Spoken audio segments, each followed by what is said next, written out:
and all the MECs in attendance.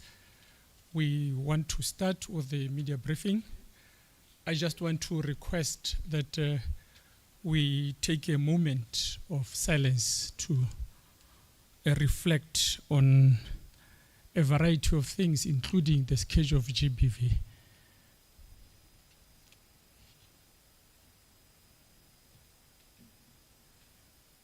Thank you very much.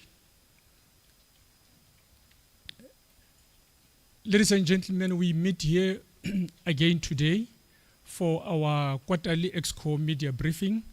We've made this commitment that on a quarterly basis, we will engage with you as part of ensuring that government becomes accountable to the public. So the executive is here today to be with you and engage on a variety of issues. We are therefore going to start with our session, and I wish to thank all of you who have attended despite the challenge of rainfall this morning. We are therefore going to start with our session, and I'm going to request Premier Lazarus Kagiso Mokgosi to then ascend the stage and brief us.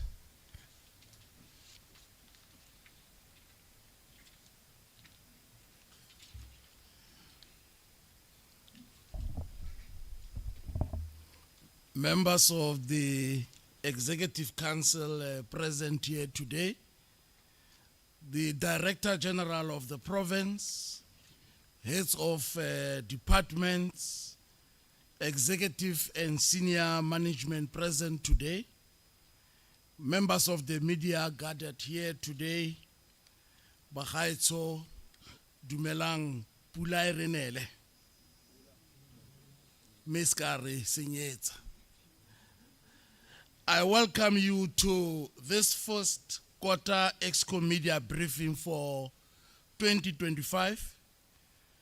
The month of April 2025 marks the beginning of the first full financial year of the 7th administration following the completion of the 2024-2025 financial year, half of which fell under the 6th administration. We are happy that we have ended the 2024-2025 financial year on a high note, having laid a firm administrative foundation to launch the program of action of the 7th administration under the newly adopted Medium-Term Development Plan, the MTDP, centered on 3 strategic focus areas. 1, to drive inclusive growth and job creation, to reduce poverty and tackle the high cost of living, to build a capable, ethical, and developmental state. The implementation of the MTDP will be outlined during the tabling of departmental budgets in the upcoming month. The Northwest Provincial Government is in a better shape than ever before, with all governance and service delivery structures in place and functioning at an optimum levels. The Executive Council has not missed a single of its meetings since the inception of the 7th administration, and all EXCO cluster meetings have been held as scheduled, supported by technical clusters of heads of departments under the leadership of the Director General. All committees supporting and advising the Premier to exercise his constitutional role as head of government are in place and meeting regularly. This includes the Premier's Economic and Investment Advisory Council, Infrastructure Coordinating Council, Premier's Political Oversight Committee on Municipalities, and the Shareholders Political Committee on State-Owned Entities. In the next 2 months, all provincial government departments will have substantive heads of departments after conclusion of recruitment process for the remaining vacant posts. We have improved coordination and cooperation with local government through the Northwest Premiers Coordinating Council with executive mayors and mayors of municipalities. The work of this intergovernmental structure is yielding desired results as captured in the MFMA, improved audit outcomes as reported by the Auditor General. All municipalities submitted their 2023-2024 annual financial statements and were subjected to the audit, resulting in 3 unqualified audit opinions, 13 qualified audit opinions, 3 adverse and 3 disclaimers. This indicates an improvement from the previous financial years, with disclaimers being reduced from 9 to 3. As government, we are fully committed to assist all municipalities with good governance practice that will ensure that we do away with adverse and disclaimers audit outcomes, and we convert them from unqualified to clean audits. Furthermore, we have deployed experts in town planning, engineering, finance, and ICT in various fields as part of the local government turnaround strategy and to assist municipalities with skills transfer. The Ditsobotla local municipality continues to receive support in terms of Section 1395, subsection A and C of the Constitution, read together with Section 139 of the Municipal Finance Management Act, MFMA, albeit under difficult conditions. The municipality is also being supported in terms of Section 154 of the Constitution, a multidisciplinary team comprising of officials from different government departments and other entities has been established to unblock services delivery challenges afflicting the municipality. We are moving Bokone Bupirima forward. Our province will host not less than 5 sector meetings of the G20 as part of the build-up to South Africa hosting of the G20 Heads of State Summit later in the year. This includes the Women Empowerment Working Group, Energy Transition, and Young Entrepreneurs Alliance Leadership Assembly, among other group meetings that we will host as a province. The opportunity to be awarded the right to host these meetings came at the right time to align with our already ongoing program to build strategic infrastructure projects to support our tourism drive. We have invested 25 million rand in the refurbishment of the Pilanesberg Airport to support the booming tourist numbers in the Bojanala, Sun City, and the Pilanesberg nodal point. In addition, the road between Majakane and Sun City will be given a facelift of 29 million rand. Discussions are underway between the provincial government and SANRAL to revamp an additional 40 kilometers of this road in preparation of the G20 activities. Moreover, the construction of Road D424 and Visser Street in Mahikeng has commenced. The major roadworks set at a budget of 68 million rand will start from Lonely Park, passing through the Embassy and Golfview all the way up to R49 intersection. We have resolved in our last EXCO sitting to appoint the Department of Public Works and Roads to spearhead the establishment of the Northwest Road Agency. The establishment of an agency dedicated to the road infrastructure will enable better management and maintenance of the provincial road network through innovative models and reforms. This will be achieved by building internal capacity of professionals and will strengthen the collaborative engagements with investors for the agency to mobilize finances to increase investment in our road infrastructure. The provincial government has set aside a budget of 100 million rand to kickstart the growth fund, which will attract further collaboration with the private sector to work together to deliver on strategic projects and fund initiatives that create jobs and grow the economy of the province. Colleagues, the foundation is laid and the Northwest Provincial Government service delivery machinery is moving ahead at great speed to radically transform government performance and delivery for the tenure of the current administration. This assertion is not only our boastful claim, but has been confirmed by the Auditor General in the PFMA audit outcomes and in several meetings we have had with the AG since taking office. We are convinced that with the improvements in the audit outcomes at the provincial level, we can achieve clean audits for all provincial government departments by the end of the term of the 7th administration. We currently have 2 departments which are Provincial Treasury and Sports, Arts, Culture and Recreation with clean audits. This achievement is a product of our dedicated and focused monitoring and support to departments in the implementation of post-audit action plans across departments.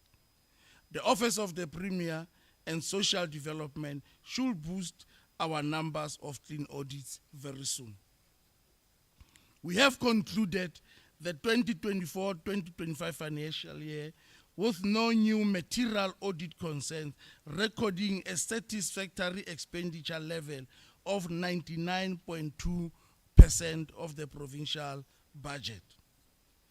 The preliminary spending report, which is still to be subjected to the audit, indicates that of 54.3 billion adjusted budget, actual expenditure accounts for 53.8 billion rand.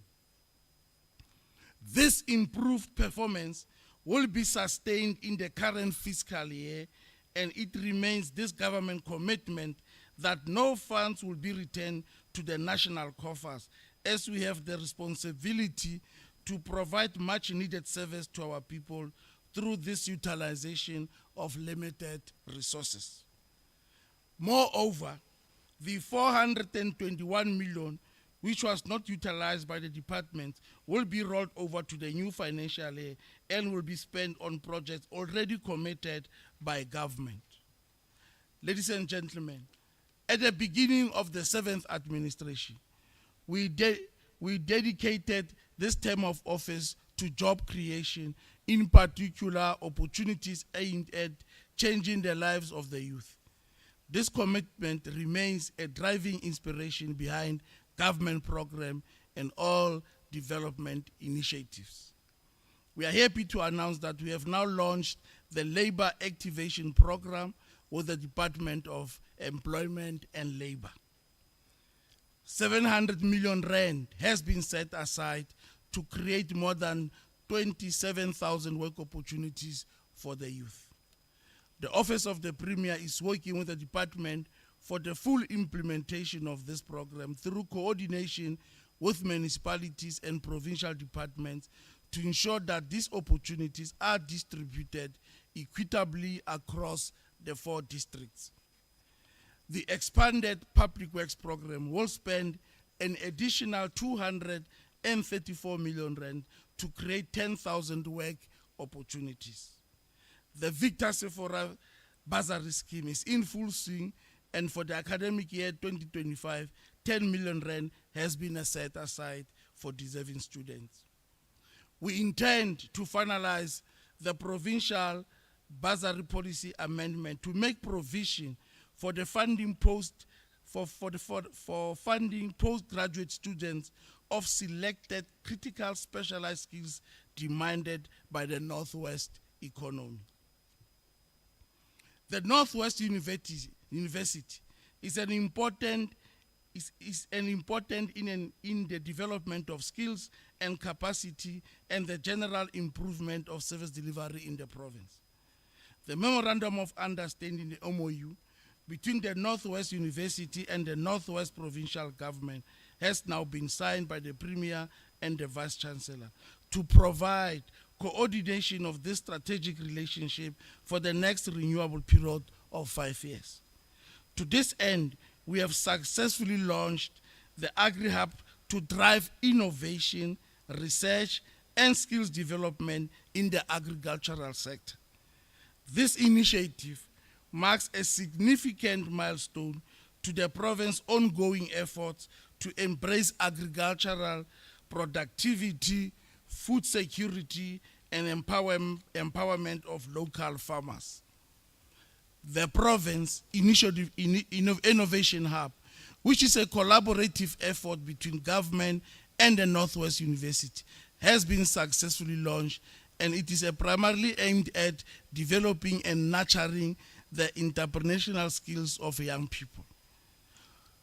We are also happy with the progress registered in the establishment of the Northwest medical schools, with the target date of first intake set for 2028. We recently held the World TB Day in Tsing Township in the JB Max local municipality, and we are happy with the progress registered in fighting the epidemic, with our treatment success rate hovering at around 85%. So we are doing very well as a province. While there are concerns that the holding of funding by the Trump administration in the United States of America could affect the TB program, I wish to indicate that the TB program is funded through the Global Fund, which is not affected by the United States funding cuts. Currently, it is non-governmental organizations who are at the receiving end of this action, and the national government is handling this matter. Colleagues, EXCO has approved the draft bill for the repeal of the outdated Northwest Housing Corporation Act and its replacement by the Northwest Human Settlement Act after all processes by the provincial legislature. The new legislation brings the mandate of the Housing Corporation in line with the current legislative prescripts governing human settlement and clarifies mandate of both the entity and the department. Ladies and gentlemen, we welcome the Pretoria High Court ruling on the removal of the Business Rescue Practitioner Act (NTI). We believe that this ruling is a step in the right direction, particularly in bringing about administrative stability in the entity. I promised in the past that the provincial government has finalized evaluation process for the appointment of a service provider for the commuter bus service in Ngakamudiri Mulema, and we can expect services to resume before the end of this month. The Department of Education and COSATMA recently appeared before the Human Rights Commission inquiry in relation to the challenges regarding scholar transport. As government, we commit to cooperate with the Commission to find lasting solutions to matters related to scholar transport. Colleagues, we are saddened by the news of the alleged 2 incidents of rape involving a 7-year-old girl in Ipelegen Township in Mamusa local municipality, as well as a frail elderly woman of Likubu village in Ramotsere Muilwa local municipality. We call on law enforcement agencies to leave no stone unturned in their investigation, as well as the swift arrest of the perpetrators of these heinous crimes. We commit to support every victim of gender-based violence, and we will be visiting the two families to offer our support and get full details in relation to this incident. In the last financial year, over 24 million rand was allocated to 16 NPOs, which provides shelter and psychological support to the victims of GBV and femicide. Plans are already in motion to finalize the contracting of NPOs, with the first payment tranche due to be paid by the end of May. In the last financial year, we funded a total of 321 NGOs at the tune of over 234 million rand. Through Retuse flagship program, the Department of Social Development will intensify their efforts and rebrand services and prioritize services provided to communities by government. A full detailed plan of these initiatives will be provided by the MEC during the budget speech. Ladies and gentlemen, as announced during the State of the Province address, we will be feeding 2 meals per day in more than 1,300 quintiles, 1 to 3 primary and secondary schools. We have also allocated 1.4 billion for infrastructure development in the planning, construction, and completion of schools in our province. Colleagues, we have completed 3 libraries, namely at Didokana, Volmaranstad, and Madibe Amakhaban. They will be officially be opened and handed over to the communities during the quarter. In addition to these 2 cultural villages were completed in Matloding and Kudungkwan. Our athletes are participating in the national swimming and athletics events taking place in Bloemfontein, Free State Province. We wish them well, and we are confident that they will perform much better in this competition, where they previously obtained an overall position 4 out of 9 provinces. I wish to take this opportunity to thank you for being part of this briefing. We appreciate the role that you continue to play, firstly and mostly importantly, as a conduit to facilitate communication between government and the people, and secondly to hold us accountable. Thank you very much.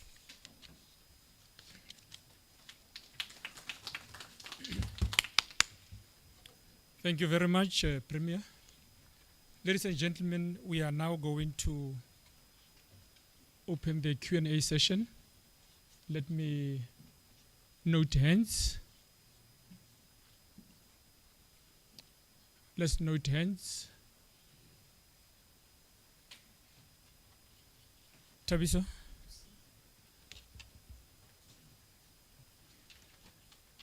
Yeah, I only see Tabiso's hand. Over to you, Kagiso.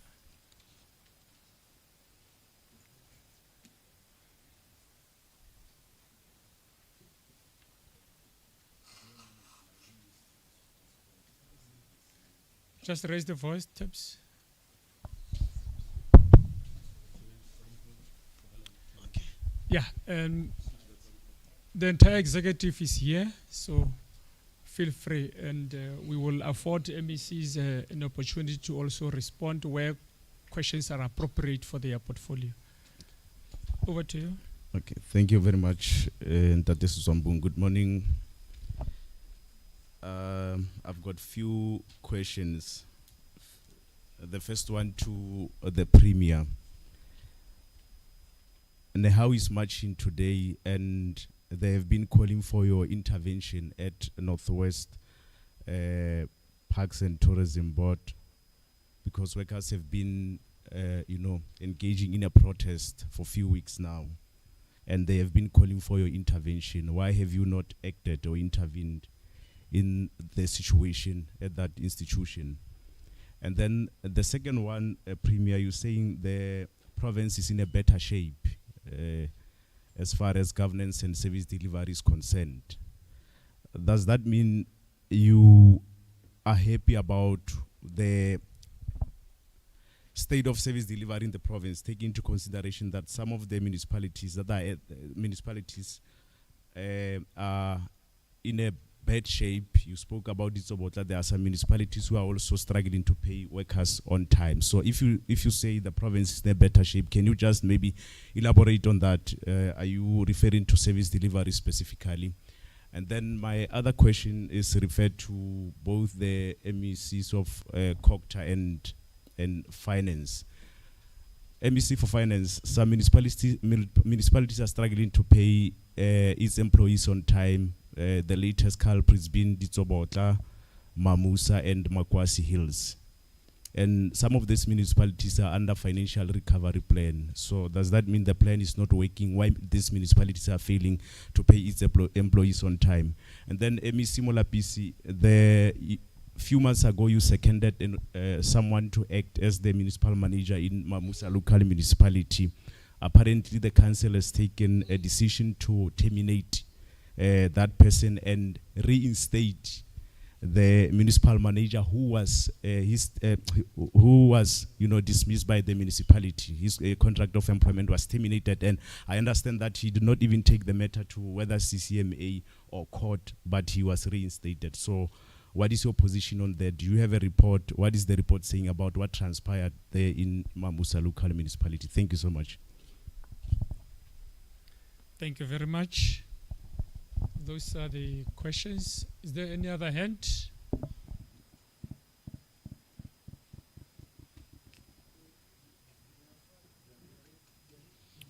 Okay, there is a Obakim Maje has sent me something here. Obakim Maje says, sent 3 questions. He says, the first one, 2 weeks ago, the Public Service Commission made a presentation that outlined, among others, the qualifications of senior management in the Northwest Provincial Administration based on data the PSC received from 11 departments in November 2023 and 1 department in May 2024.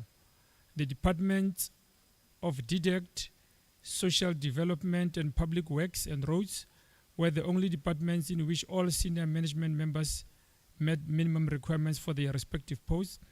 The question is why most departments appointed unqualified individuals in senior positions. That's the first one.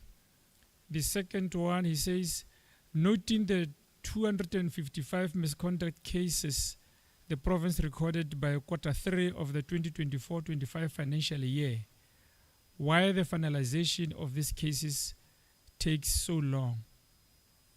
The third one, the Portfolio Committee on Public Service and Administration raised concern about over 6,000 unfunded vacant posts in the provincial government. What will happen to those posts?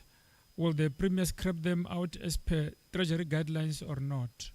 Yeah, those are the 3 questions from Obake. It's about the 6,000 unfunded posts. It's about the delay on the misconduct cases. And the third one is about the unqualified senior managers. Yeah, those are the 3 questions. Okay. MEC Molapisi, can we afford you the opportunity?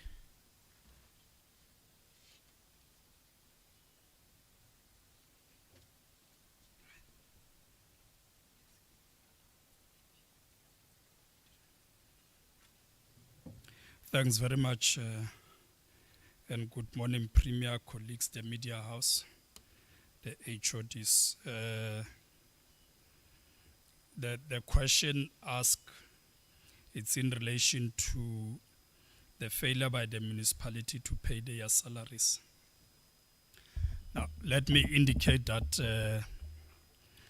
there were about 11 municipalities whose equitable share was withheld by the National Treasury. Part of the reasons was that they did not pay their debt to entities like your water board, SARS, etc. We had engaged with all affected municipalities, I must report.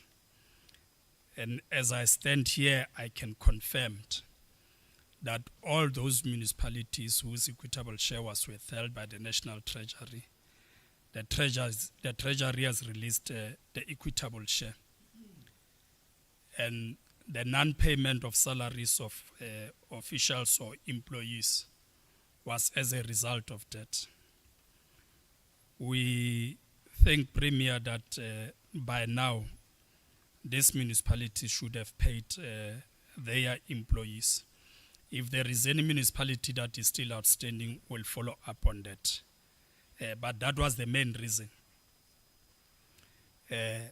With regard to the MAMUSA, the secondment of the acting municipal manager and the council resolution, and the reappointment of the terminated municipal manager, we have met with the municipality.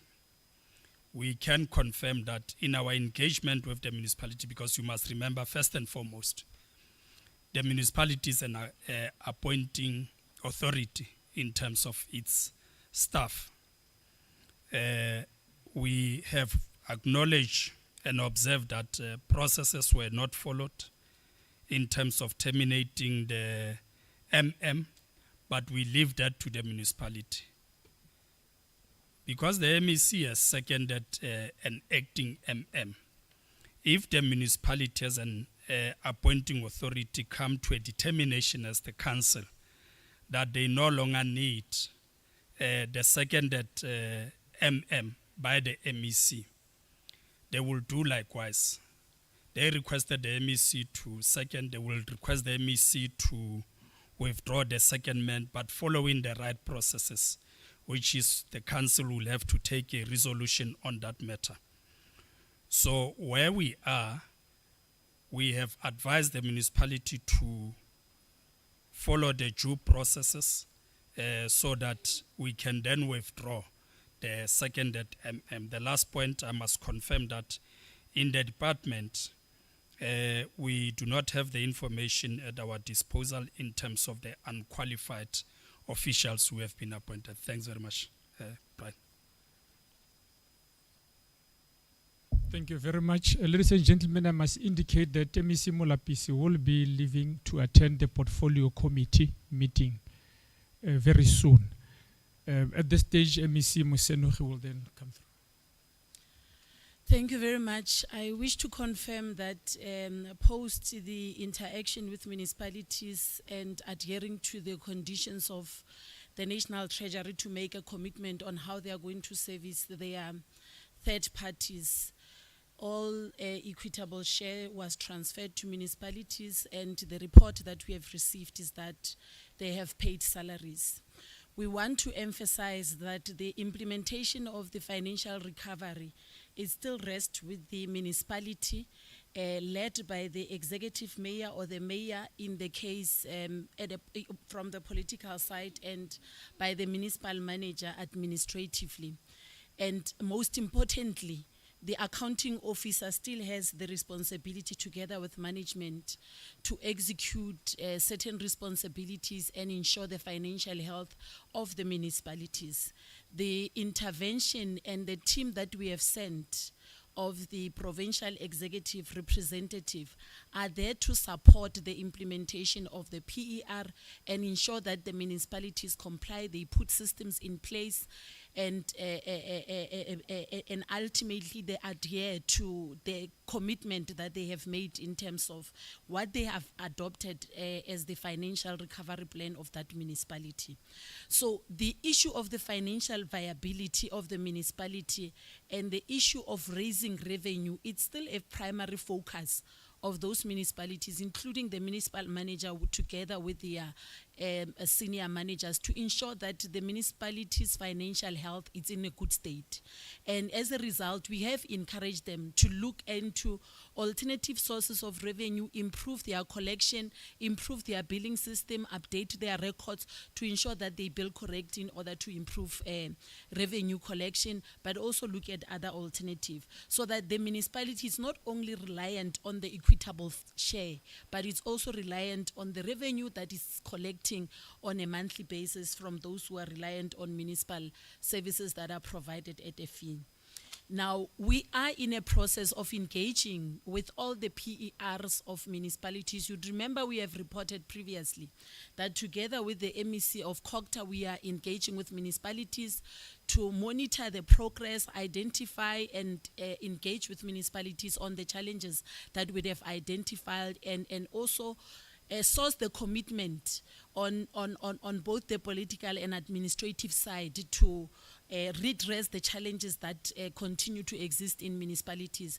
Now, on our side, currently, we are in a process of engaging the provincial EXCO reps in terms of monitoring how far they are with the implementation of the financial recovery plan. And of course, we agree that there are municipalities that are under serious challenges, and one of those municipalities is Ditsobotla.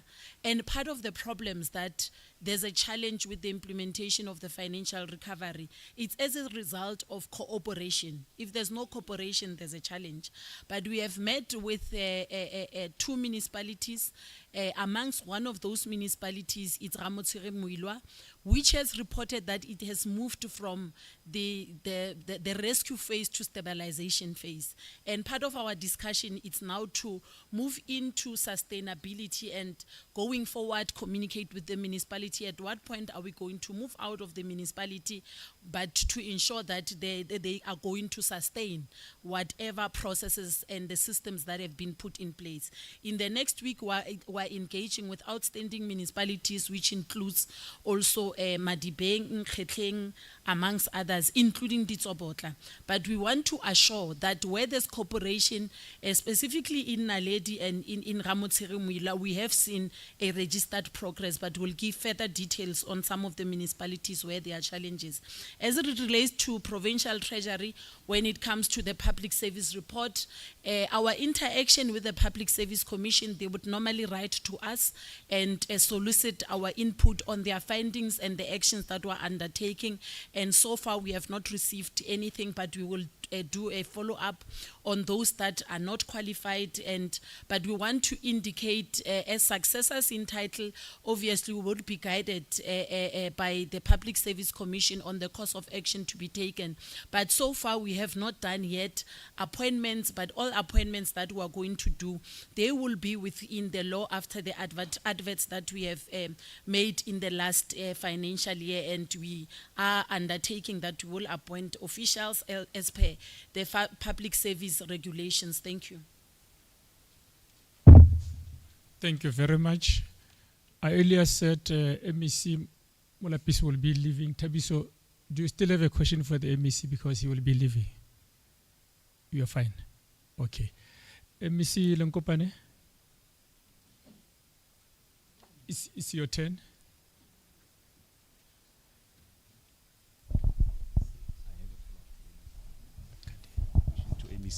Oh, okay. Tabisha wants to raise a follow-up. Sorry, MEC. Thank you. MEC, you are saying the problem that some of these municipalities are struggling to pay its employees on time is because equitable share was delayed. And I believe that municipalities can continue to pay, to use equitable share to pay its employees, because that is not sustainable, surely, because some of these municipalities are not collecting enough revenue.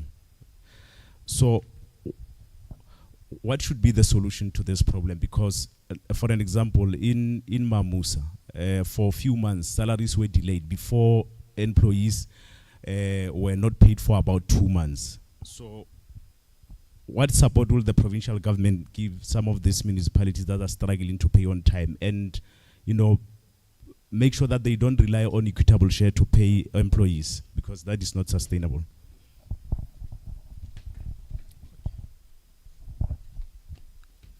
Sorry, MEC. There are some of other questions that are coming through from the Northwest Press Club WhatsApp group. So I thought maybe I should just indicate before MEC.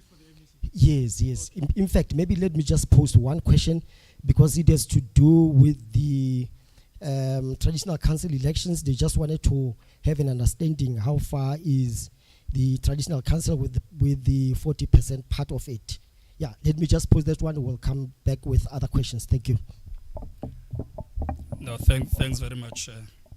Let's deal with the last question.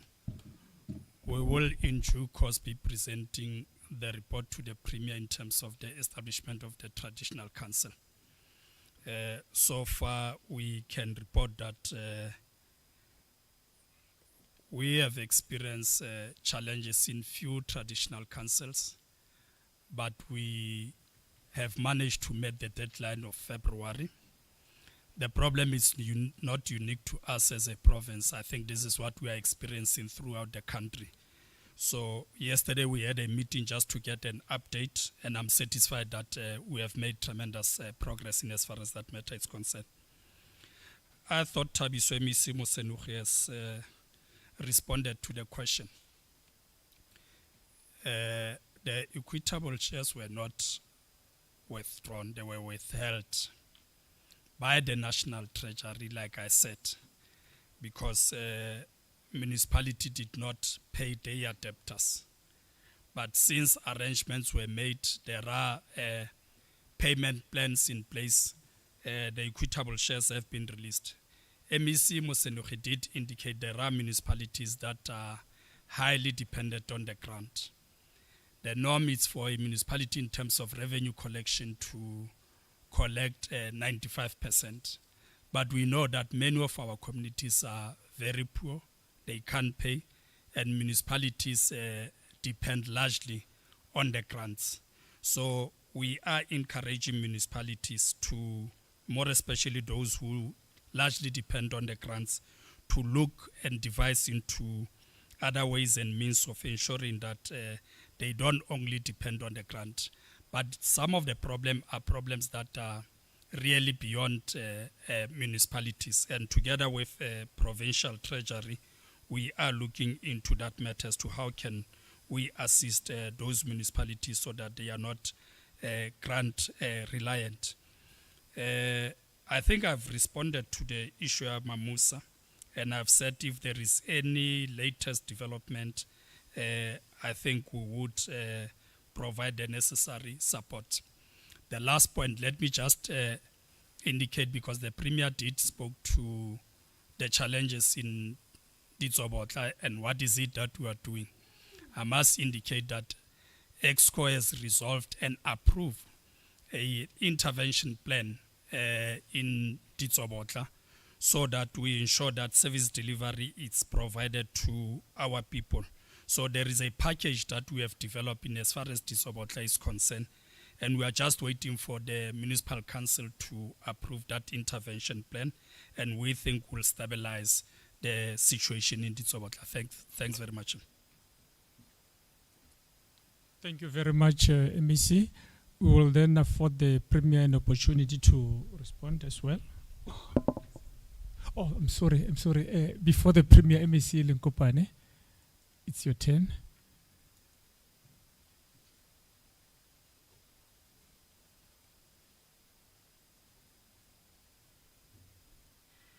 Thank you, Ntate. I don't know where to start or what to respond to. The question was related to the Premier not availing himself. I am not privy to that information. I think the Premier will cover it. But I will just come into the space where there is a mention that there's an issue around parks and tourism where there's a concern about salaries. But to make it clear that since the commencement of this administration in January, when the employees were supposed to have been paid on the 21st, they were on the 20th, they were paid on the 21st. In February, when they were supposed to be paid on the 20th, they were again paid on the 21st. And where we are seated in March, they were paid on the 21st. And they were also supposed to be having engagements on the salary increases. Where we are seated, the salaries for parks and tourism increase was effected, backdated from the 2024 March to date with a 4.7% increase. So we don't have any issues, but we will patiently wait for the contents of the memorandum, and we will rely on the advice from the Premier in case he's the one to receive. But in terms of everything, as per the conditions of service, we are more than welcome also, we are more than ready also to respond in terms of the bargaining council on issues that relates to conditions of service. Thank you. Thank you, MEC. Premier.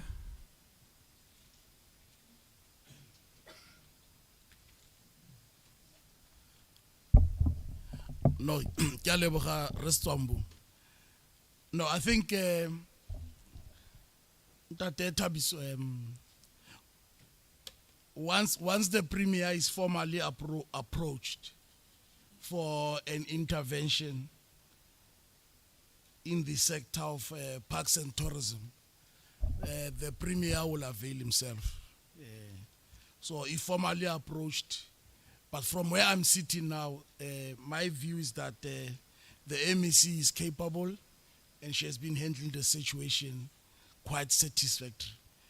But there are stalemates or issues outstanding which warrants the intervention of the Premier, as always, the Premier will intervene. What I said, Tate Thabiso, was that, of importance is to set up governing structures, is to institutionalize the governing structures of government. And what I'm saying is that the content, form, and shape of how government should be structured has been laid, and the foundation firmly is there. And therefore, it means we are better shaped to know how to drive the province. So of importance is activation of such governing structures. It's important. So we are better placed and better shaped. But that does not suggest that there are no challenges. On a daily basis, government is going to face challenges. For the mere fact that in South Africa, 30 years ago, the population of South Africa was about 42.4 million people. 30 years ago. And for the mere fact that now, as we speak, our population is 64 million people, from 42 to 64. That on its own just indicates that the growth of the society and the nation is a challenge, because it says something. It's a strain on the fiscus. It says there is a need for more clinics, more schools, more houses, and so on and so on. And that you need to put it into context of, is the economy growing, and so forth. So the challenges of government will always be there on a daily basis. Now I'm saying, yes, it's not that it's all good and sundry, but we're referring to better shape of the format, shape, and content of how government is going to be structured going forward. But as it relates to challenges of service delivery, we can't come here and pretend that 100% there is service delivery. There are challenges, in which we believe that on a daily basis we are working on those challenges.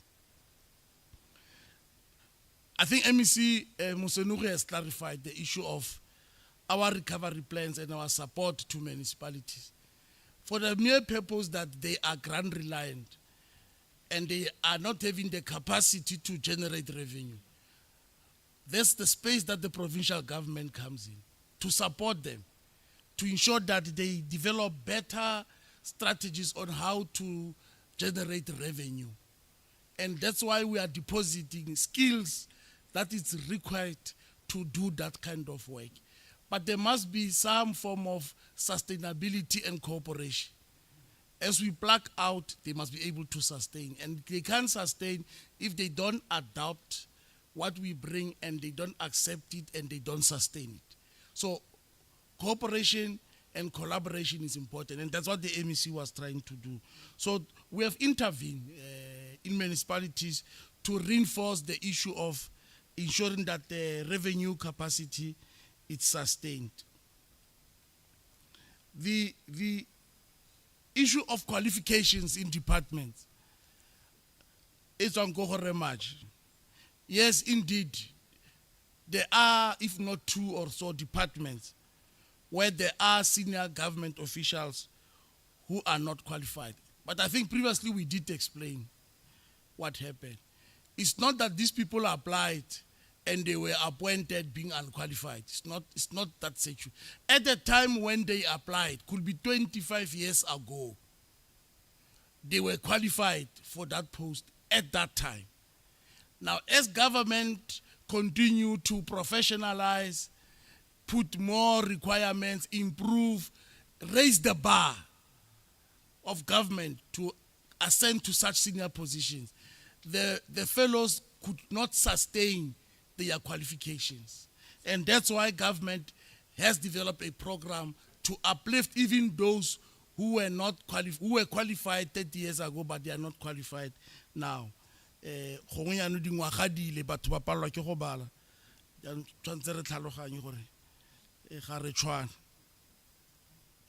Now, the issue of the misconduct cases. Yes, indeed, we are not doing well. Of people who are either suspended, either charged, cases takes long and so on. And that has to do with people who are appointed, who are outside public service, who are either presiding officers of such cases. Now, you'll understand when you have such people, whether they are lawyers or people who are labor practitioners who are appointed by departments, your control of such people in terms of availability is limited. And therefore, from time to time, their availability to sit, to process these cases, it needs much to be desired. And that's why, consciously, we took a decision that we are going now to capacitate senior managers in government who must now henceforth must handle disciplinary cases, meaning that we are going to limit outsourcing of presiding officers to people who are not in the public service. Because if we've got chief directors in the state whom we have total control to say, that this case must sit next week, this case must sit next month, you must avail yourself, stop doing this. We now have total control of these people who are handling misconduct cases. And I think your concern, Ntate Maje, it's quite genuine, and that's why we are reacting to ensure that that thing is corrected. But also we take note that when a post is not funded for MEC Musono for 10 years or 5 years, the most important question that you ask yourself, what is the relevance? If this post has been unfunded, unoccupied for 10 years, of what importance in terms of its strategicness in the structure? So you may have departments who have what you call an organogram, which is not approved, but they are operating on a start-up organogram, because it's important that structure must be funded and that structure must be alive and active. And so most of the departments, they have such situation. But once the post is unfunded for a very long time, it becomes irrelevant. But the department, if they need such a post, they need to do proper planning, ensuring that such posts are budgeted. And then as a result, if they are budgeted over a period of time, they will then catch up in ensuring that such posts, if they are necessary, are taken care of. I think that's for those questions, which others, I think MECs covered them quite correctly. Thank you very much. Thank you very much, Premier. We will then, at this stage, take a round of questions from members of the press club. I will allow Tebetsile to read them for us.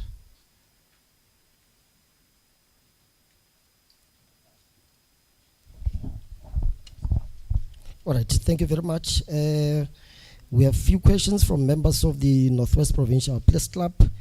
Ulifile Villagasi from Northwest on Sunday. Madume Bakaichu Premier Libo MEC. I'm just going to skip his first question because I clear at all. And his second question, well, it had to do with the 40% part in Okay, it. no. Okay. I understand that question. If you don't, let me read it for you there. Okay. It says, MEC Nonomaloi, before SOPA, mentioned the libraries that were built. Ne? He then says he wants to know, like we mentioned, ko Volmaran's data, le ko Budibe. MEC, the former acting premier Maloi ona tlhalosa gore go agilwe di library ko during the State of the Province address.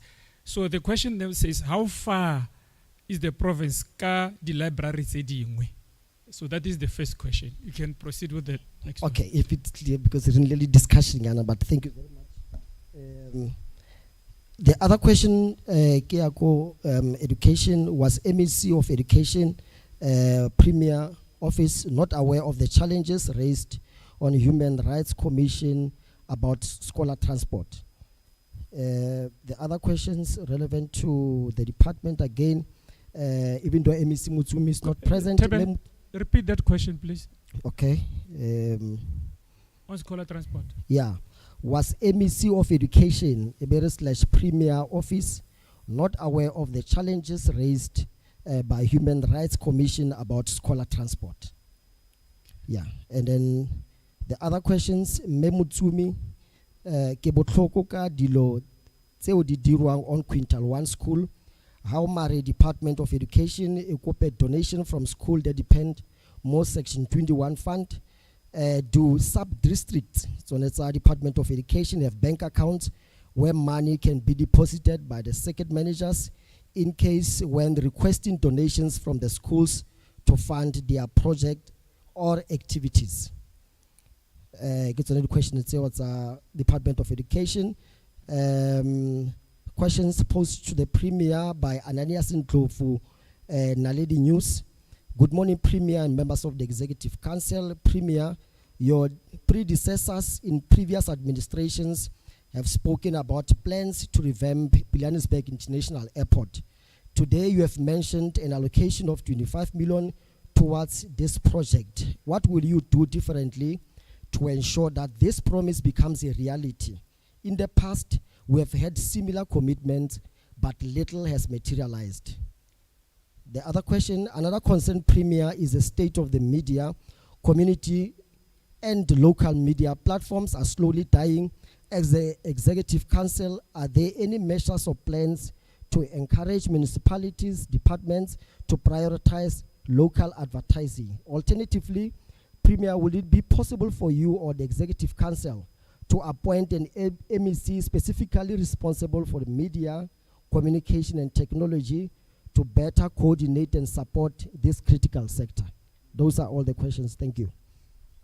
There is a question that you have not read from Villagasi.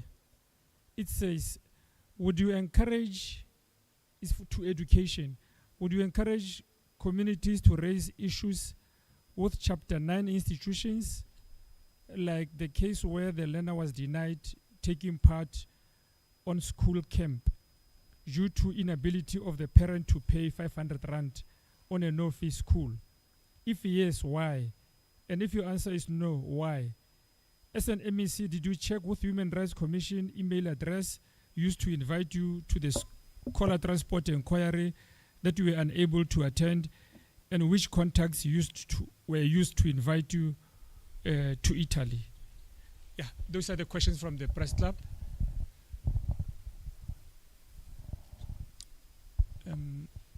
Education, I'm aware that MEC Mutsumi has tendered an apology on the basis of the Lekgotla that is taking place, but then the department is represented. Malindi, can you come through?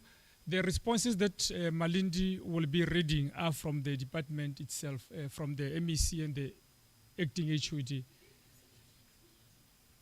So you are not acting today, Malindi. You are just reading the responses from the from the MEC.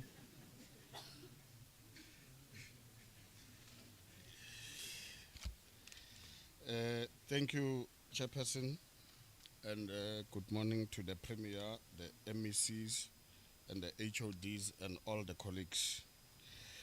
Indeed, Chairperson, I will read the responses as I have received them from the department, from the MEC. On question 1 that was raised by Ntate Vilakazi, the response is that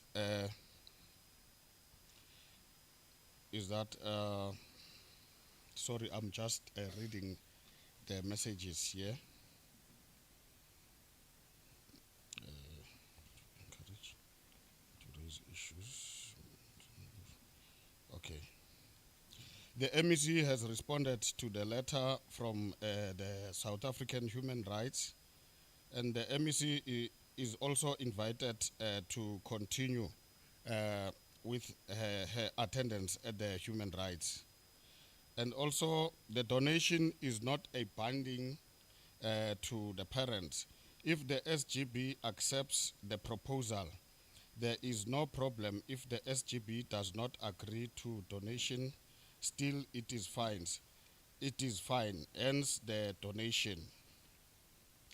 On another question, the response is that it is within the right of each and every person to raise issues with Chapter 9 institution, but the office of the MEC is forever open to interventions.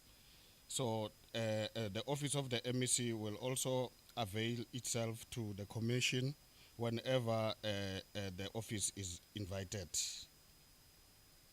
So what I can indicate is that if I have to explain more on the issue of the SGBs, the SGBs, they are part of governance in a school, and the SGBs have the right to call meetings and also have the right to raise funds in order to augment on the Section 21 budget.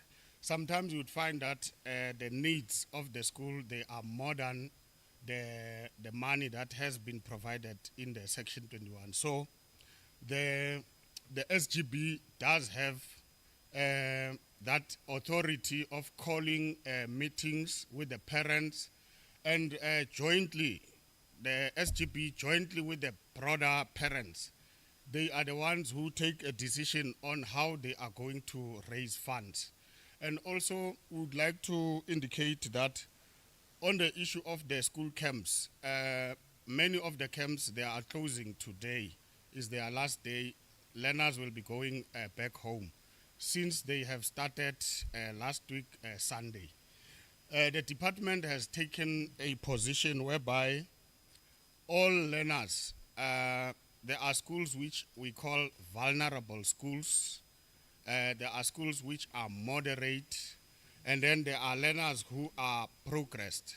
So all those learners have been attending camps, and we have made it compulsory that all the grade 12 learners will be taking part in the camps. On the issue that Mr. Vilakazi has indicated that there are parents, there's a learner who was requested to pay 500 on a school which is a no-fee school. Would like to get more information on that particular school so that we can also be able to follow that matter. Thank you, Chair. Thank you, Remalindi. I'm going to invite MEC Tlapi for the questions that were posed. But in addition, MEC, there is a question from Obakeng who says, kindly ask MEC Tlapi about Taung Cultural Calabash that has not taken place. What will happen to the 4 million budget allocated for it?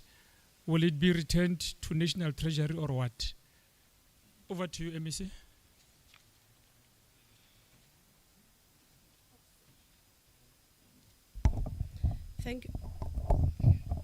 Thank you very much, Ntate Setswambung. Let me start with the question here. How far is the province with regard to other libraries? Volmaranstad Library, Premier has already indicated that it is completed. The Budiwe Library is at the procurement stage, and Madibe Amakhabana is also completed. Dinukana is also completed. Moshana is also at the procurement stage. Lekhakala Library is also at the procurement stage. The issue on the Taung Calabash, I must indicate that we have repurposed it.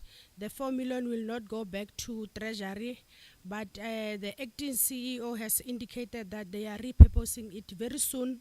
Maybe by next week there will be a process of communicating with all our artists to tell them what is it that we are going to do. But we have repurposed it so that it can benefit the artist. Thanks. Thank you, MEC Tlapi. Can I invite MEC Mukua as well?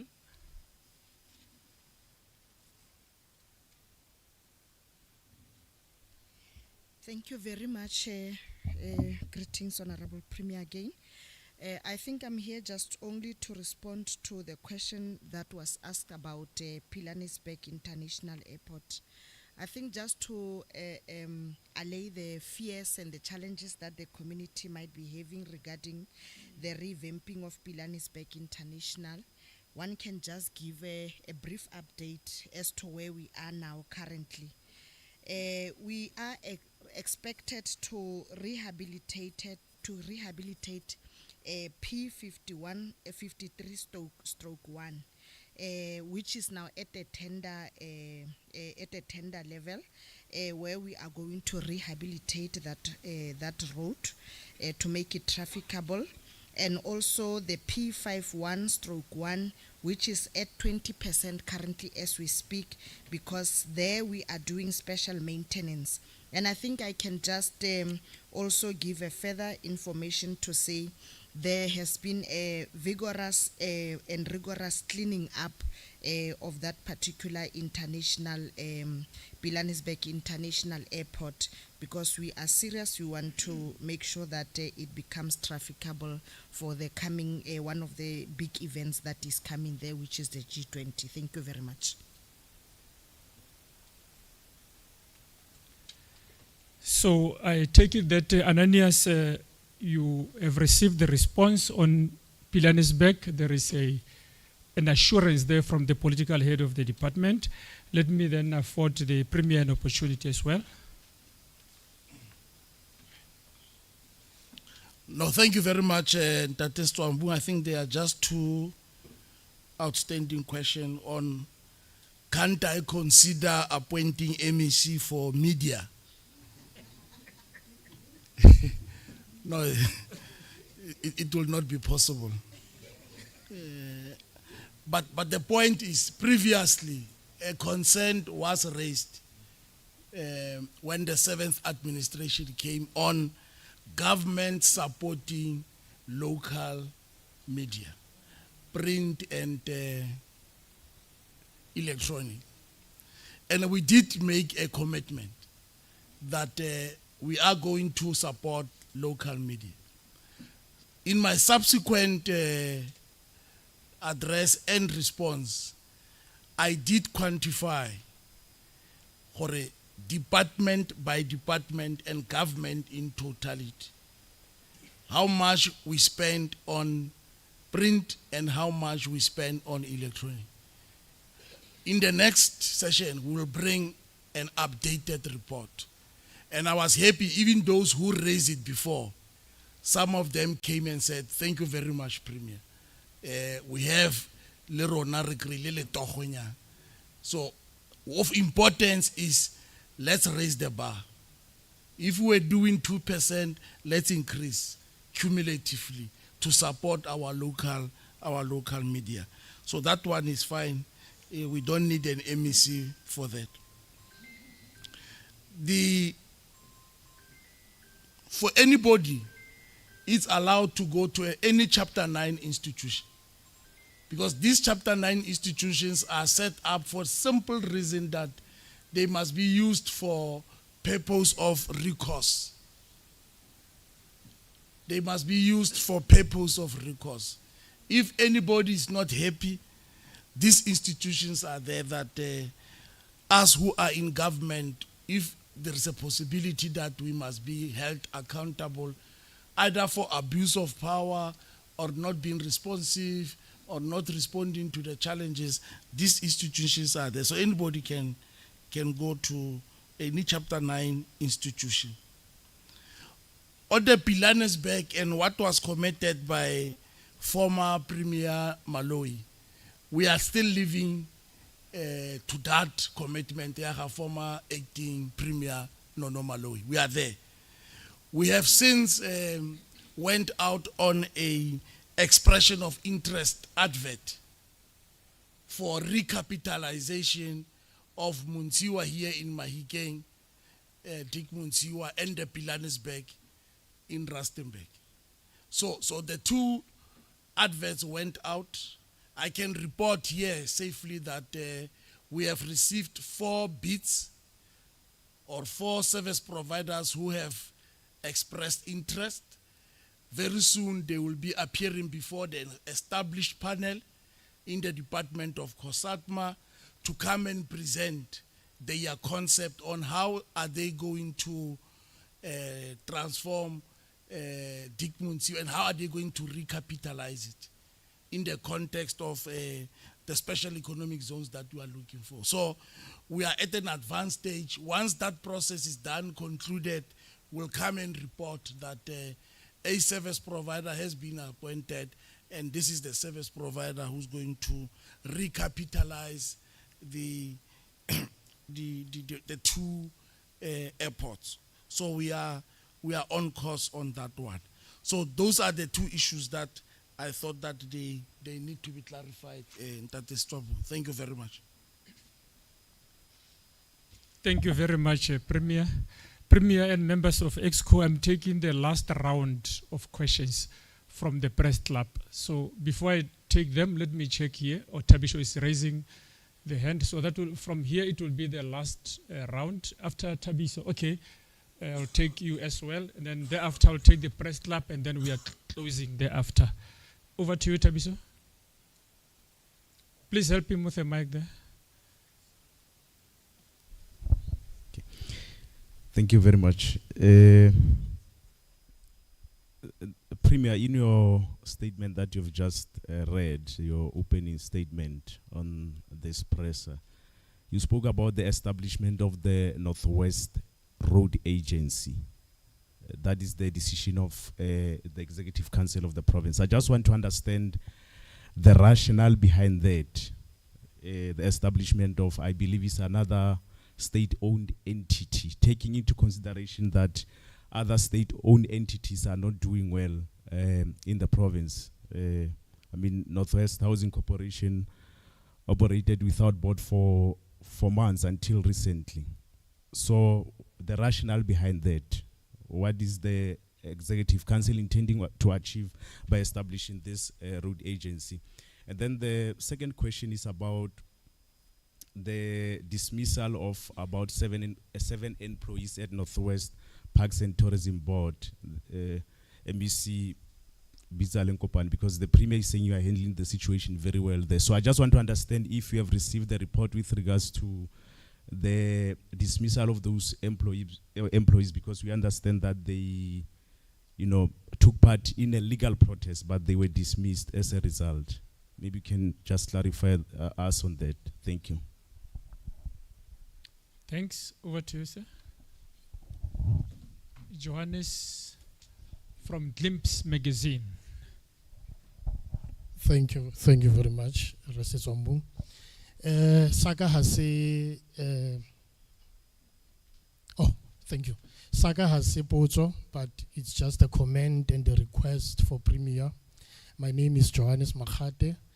I'm the chairperson for AIP, Association of Independent Publishers in the Northwest. And I'm also the deputy chairperson of AIP at the national level. So association AIP ke mokgatlo o thusang or o berekang le community media in terms of sustainability and also the trainings. And yes, ke leboge premier gore a ba santsana gopola tshepiso ya gagwe or maikano a gagwe when we were here last year about supporting the community media. I can say, colleagues, just like my colleague Asete Abuile Adanias Ndlovu, the print media, it is on its knees and it's crying for your help, Premier, to assist it. And we are doing a lot as AIP on our side at the national level. We just launched 114 million DNT fund last year, sometimes November, December. We launched 140 million to assist the print media. The DNT fund is a digital news transformation fund. That money is going to assist media, local media, to go online. So it will be it will go in 3 phases for 3 years. Each and every applicant from the print media will qualify 300,000 for that particular 12 months. So Jack Alorona really to assist the print media. We are asking you colleagues, please Premier if it assistance to local media is 2%, the advertising is the backbone of every print media. And I can say to you, print media survived post-COVID. Most of the media houses, they closed shop. But with the community media, they are still here. And they need assistance from each and every department. Premier, we hope by next year, you'll give us a full report, more issue assistance for each and every department. Or the print media, so that and information, government is not assisting. It is important, very crucial to have that information. As AIP. Thank you very much, colleagues. Thank you very much. I'm happy that you will be transforming as well as community print media in particular to the digital part, because the reality of our province is that as much as we are rural, but we also have a lot of young people who are on the digital space and are not really reading print copies of the newspapers. So I'm quite excited about the development that you've just shared. Okay, let's go to the press club. Are you sleeping on duty, Tebe, or are you here? Okay. Yeah, there was another question that was coming through that I was looking at. Thank you very much, Ntates Twambung. The last questions are as follows from Mudise Lopelo from Morongwa News. My Premier, you recently launched the Labor Activation Program in collaboration with Minister met in Rustenburg with the aim of reducing the unemployment rate in the province. Can you provide clarity on when this program will be rolled out across the province? The second question, it has come to our attention that one of the companies appointed to offer a leadership program in the security sector has a concerning track record, including failure to pay employees salaries for several months. Given these allegations, will your office continue to engage with this company, or are there plans to review its participation in the program? The other questions are from Lucas Molefe, a sports journalist. Title Deeds Access Issues.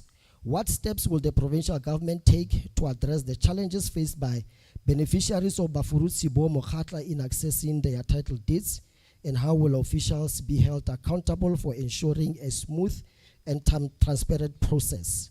The other one, reluctance to follow procedures. What measures will be implemented to ensure that Officials responsible for handling land claims and compensation adhere to established protocols and regulations, and what consequences will they face if they fail to do so? Lack of compensation, what plans are in place to provide compensation to beneficiaries of Bafuru Tsibo Mokgatla who have secured land but have not received fair compensation, and what is the timeline implementing these plans?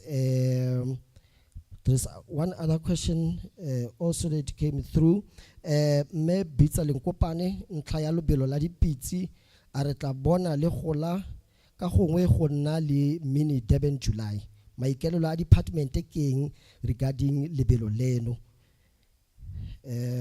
As I concluding, another question also just came through. Lefile vile ka se gape issue ya di bus public transport ke utla tona kholo ore go tla tla service e nngwe go avoid what transpired ka atamelang mano ke eng go avoid seo se diragetseng ka atamelang. And I think o pueletsa gape ka traditional council elections for part of it premier o tla ntsha date ya di election leng a gone communities tsa Mokgosi ba well aware ka these elections. I think those are all the questions, Bruno. Hopefully this time around I get to light. Yeah. Thank you. No, on point, on point. Thank you very much, Tebe. MEC Sambata, can I invite you to deal with a question here? I will deal with both of them. The Premier may decide to add, especially on the 1-year lab projects. Yes, indeed, it's a Premier's project and the Minister of Labour. But I'm a delegated person on behalf of the Premier to supervise exactly this component here, implementation the colleagues are asking about. The implementation committee, as instructed by the Minister of Labour and Employment, is to meet before the end of this month. That's the implementation committee. It has people from the Minister's office, it has Department of Labour Province, it has OOP, it has district mayors on it. It's meant to meet before the end of this month. The process for recruitment, some have been recruited through Department of Labour offices, as they would have went to Department of Labour to look for opportunities. Some have not yet been recruited. That committee, implementation committee, that the Premier is going to chair, is going to decide on the recruitment strategy for those that have not been recruited. It is in two different approaches. The first one is skills linked to employment opportunities. The second one is learnerships. I can disclose that in the 26,000, 13,000 are learnerships for agriculture. That's what means as a dominant sector that has taken up in the province. But all of those that have not been recruited are going to be finalized by the end of this month. Now, here's an issue. This thing here, security company, we answered on the day. It was asked on that day. I answered on that day. The answer will not change. Still the same. I must re-emphasize that we had said that when a security company runs an accredited security training, the security operations are not treated the same with accredited training. So if you are a journalist, let's use a practical example. If you are a journalist, you are employed or you're operating private, you are a journalist, and then decide to open an entity on journalism that is going to be accredited for training, it's not the same as you writing news and doing training, because the accreditations are not the same. So if a person has a security contract in a particular area that I don't know, and that person in the contract has 100 security guards, with reasons known by the person and the contracted individual, he owes those security guards. He's not consequentially owing on the training component, because what happens with accredited training is that if you are appointed to train security personnel, the amount, it's in two folds. The money for the stipend for trainees is separate from the money for the administration fee. That's the difference on training operations. So we can't then take a decision as the provincial government. The people who advertised for people to contest spaces for training is the Department of Labor. If this becomes a complaint, it must go to the Department of Labor provincial office for that particular security entity, for them to then activate issues that have to do with compliance. But it should have been non-compliance on training, not non-compliance on security operations. Still the same answer. The last one, which was on the basis of land reform and rent restitution, is on the title deeds. The first one is that everyone else, it's in two folds. One, it's beneficiaries of land claims. Those that would have put land claims, complied, and their application have been taken through, then they get a title deed later. Here it's saying, when will they get it?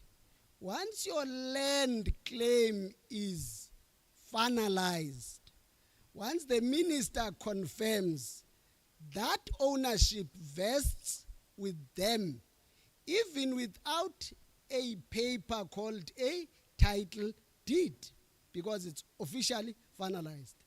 The title deed then comes back, and this is the component where either a premier or the minister will then officially hand over the title deed, but it's in a land where they already are confirmed as rightful owners and have occupied the land. Now the position is, once that process of ownership is confirmed, then verifications on either disputes or not come in, and then when no dispute, the title deed is handed over to those communities. The second question was compensation. Each land claim finalized has an element of compensation defined on the finalization of the land claim. If there's a dispute, until dispute on the compensation level is finalized, then the extra or the additional can then be covered. The second component, which is the last one, I said there are two, is on those that occupy state farms and they have contracts to occupy them on lease purposes. The position of the ANC government is that once they comply with all the requirements for 5 years, you occupy, the agreement is with you, you don't sublease. You pay your rental as expected, you pay electricity bill as expected. Once verification is done, after for that 5 years, the lease is then converted to permanent title deed for the person who has a contract to occupy. The only complication is that majority of people who are in contract end up subleasing. And once you sublease, you no longer qualify to get it. Thank you very much. Thank you very much, MEC Sambata, MEC Linkupane, to be followed by MEC Murwe.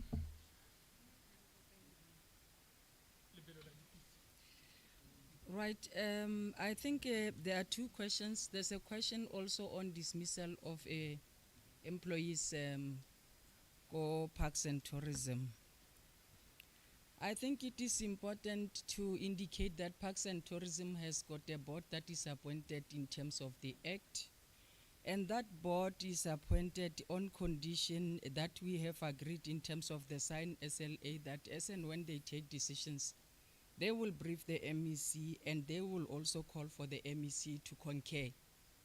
I must confirm that indeed there are employees that were dismissed by the board, and it came actually not only through dismissal, but it came also with a Mahikeng High Court case number 1672 of 2025, where 27 applicants who are concessionaires at Madikwe, where it is actually our international point of tourism in the province, received a rule nisi that bade Nehau and its members to participate in any way nor to do all the activities that were actually disrupting the functioning of the services at Madikwe, including disruption of the stay of the tourists who are coming from other countries.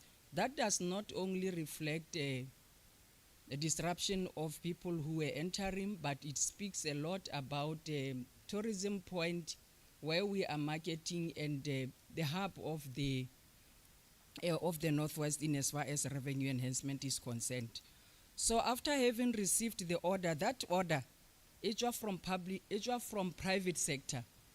27 concessionaires came together and got an order. How has been disruptive and did not follow the picketing rules, and the court ordered it, and with costs to Nehau. On the same date, that is the 27th of March, the board issued a directive to its employees to stop disrupting in a manner that will compromise the service of the board, and that they are not acting in terms of the agreed picketing rules. And as a result, members continue to do that, including burning tires, getting into entrances where even the tourists were bad, coming from international points. And indeed, I got a report that they were dismissed, and I have concurred. And I think the board is ready to get to the CCMA. We know how the process of labor is to be processed, and we will await as to how the dismissed employees will put their case. But as the Northwest government, we are very serious and we are focused that we are going to transform this SOEs, and no amount of anarchy is going to make us fail our people. Thank you. Okay, on Lebelo la DPC, must also be noted that this has been part of the pronouncement of the MEC on the last budget debate, and it is also part of what the Premier was briefed on. It is a flagship activity. It is part of the activities that goes with Mahikeng as we collaborate with MEC Kapi. And we are going to do it for our people, and we are glad that we are now collaborating with the university. The university deals with research on the impact, especially economically, on these flagship activities. And we are glad that now we are heading towards the rural tourism.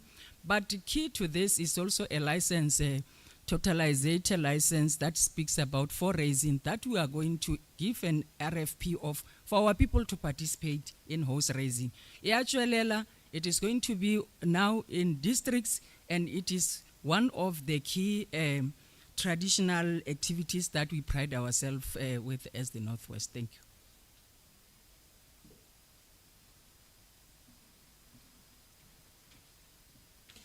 Thank you, Premier. Good day, members of the press and all attendees to the press conference. The question directed to the department that I'm leading was that what measures are you going to put in place to avoid what has transpired to Atamelang?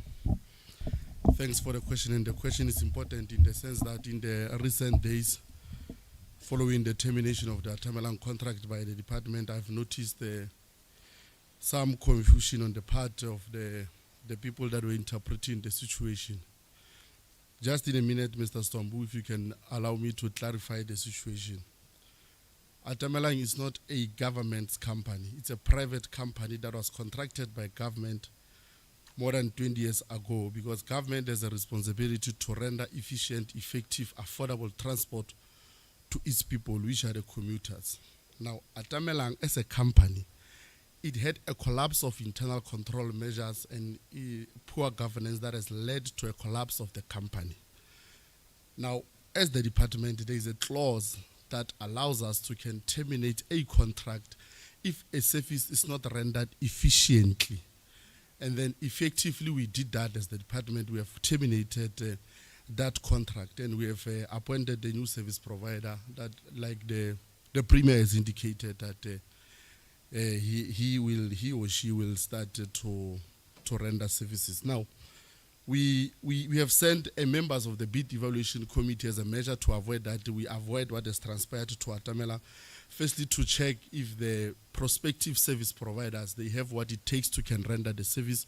Indeed, they've confirmed that. And also from the specification point, we have made sure that we don't, we tighten our specification to say the buses must not be more than 5 years old. And indeed, they've went and checked all the prospective bidders, and we have satisfied ourselves to that effect. But we can't, from where we are seated, confirm or that what will happen to the prospective company that will come and render services to us. What is important is proper monitoring and evaluation of the services that will be rendered to us as the department on daily basis, to make sure that the company that will be appointed does render services efficiently and adequately to avoid what has transpired with ourselves and Atamelang. But also, if they do the same, we will terminate their contract without thinking twice, because like I've indicated, we've got a responsibility to render effective, efficient, affordable transport to the commuters. Thank you. Thank you very much, Ms. Mukua.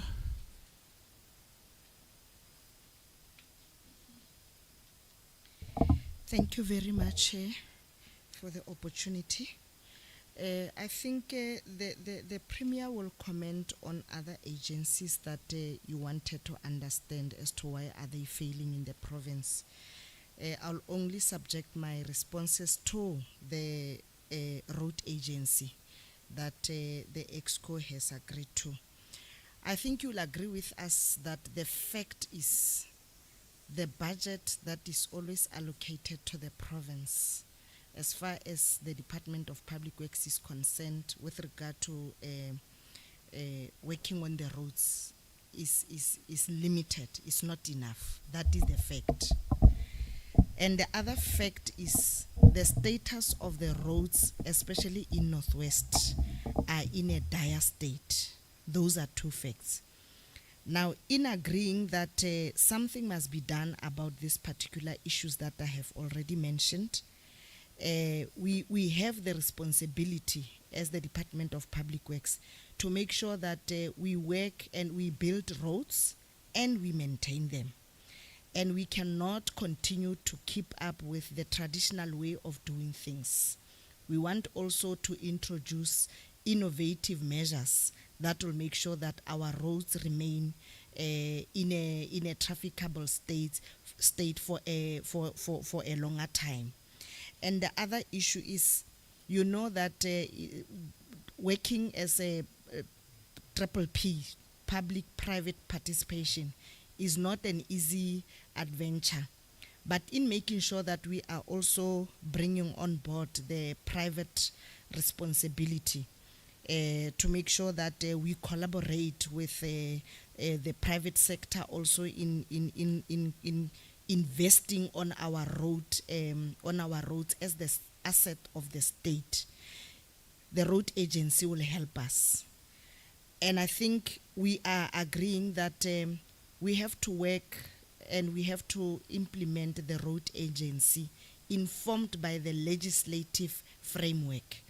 As it is, we are going to work hand in hand with the provincial treasury, and we are going to work hand in hand with the national treasury guidelines. So the road agency will be monitored in all regards. That is how we agreed to formulating the road agency. Basically, we want to make sure that we strengthen our capacity as the Department of Public Works in delivering on the side of the road building and road maintenance, and also making sure that because the roads are a connectivity and they are a foundation stone to making sure that there is connectivity between amenities and villages and towns and to other provinces. We must make sure that we become deliberate in correcting the status of affairs. So I will not reflect on other other agencies because I'm not capable of responding to those. But this, we're going to make sure that it becomes a well-oiled machine that will deliver the roads in a form and in a state that will respect the persons of Northwest. Thank you very much. Thank you very much, MEC. Ke fetsa go kwala mo press club gore vile ka se ke lebogela matlhagatlhaga ga gwe mme ano gape o ntirela tiro boima premier ka gore a re o botsa tse pedi tsa bohelo. So ke kwadile fa me ke kopa gore re ditse ke tsa are ke tsa bofelo. Okay, ya ntla ene ya no e ntla eno e batla MEC mo lapisi mme le gale EXCO teng fa are committee or board that was established ke re mo lapisi Northwest Housing Corp are tla bona e samagana le issue ya student accommodation or student city.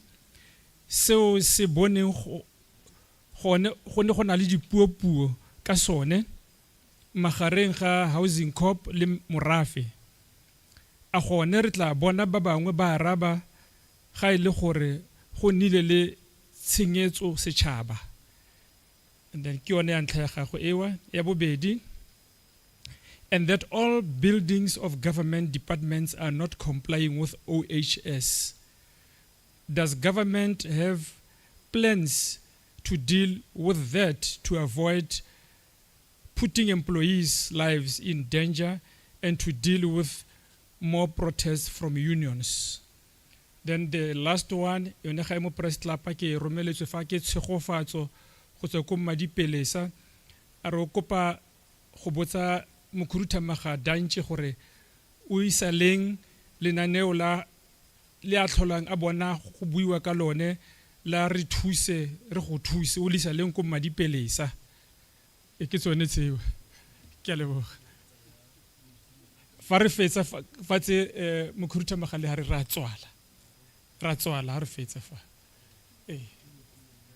MEC Mokua and MEC Dantšhe. Okay, MEC Mokua on government buildings tla o tshwaela ka yo ya government buildings. MEC Dantšhe ka re thuse re go thuse Madipelesa yo greater taung. Thank you very much. No, thank you very much, and that is so mong ke leboge boeteledipele ba gago tona kgolo and my colleagues and the media at large.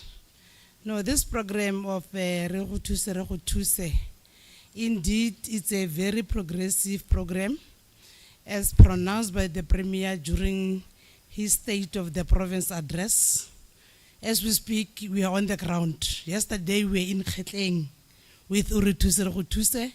The people of Khetleng are very much happy to an extent that we have roped in the MEC Agriculture and the Sambata will be there on Tuesday to make sure that the Urituse works. And the intention of the program is that, as you know, the mandate of the department is to alleviate poverty. So we have a view as the department that says The department is only known by food parcel.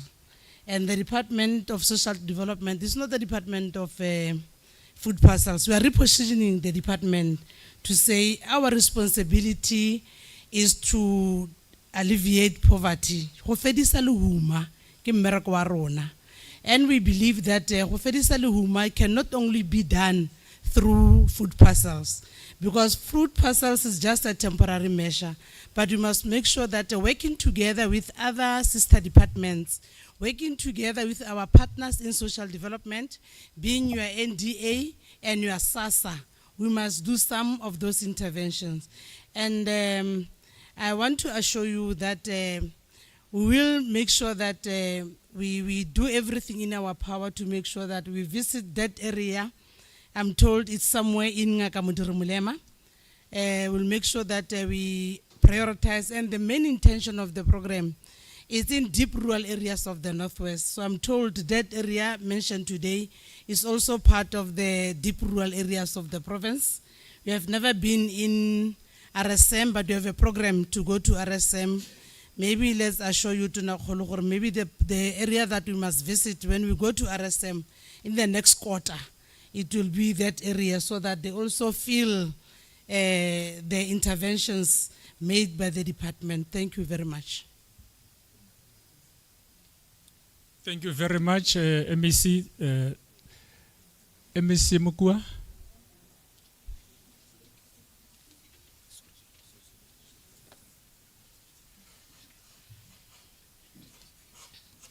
No, thank you very much. With regard to the question about the government offices, I think it is safe to say that the Department of Public Works is working hand in hand with other sister departments in making sure that the question of the OHS is resolved.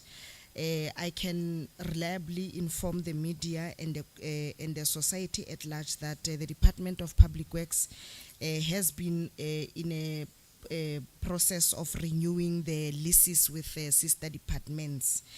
And I think, let me also bring to the fore the fact that we are currently in a process of buying existing offices so that we relocate the offices that are highly compromised as far as occupational health and safety issues. And I think it's a question that one can, in simpler terms, respond by saying it is a work in progress. I think when we are done with this particular matter, we'll see how best we inform the society about the progress made thus far. Thank you very much. Thank you very much, MEC. Ke tsela gore tona kgolo ke ene a garelang jaanong morago ga foo re tla ba re tswalela.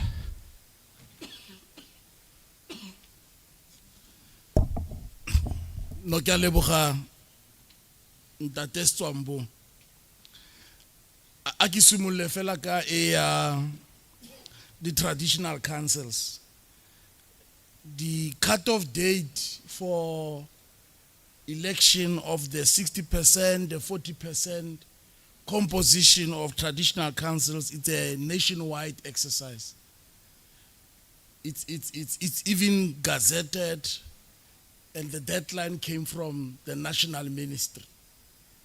Now, like the MEC said, we have successfully been able to run this program as a province.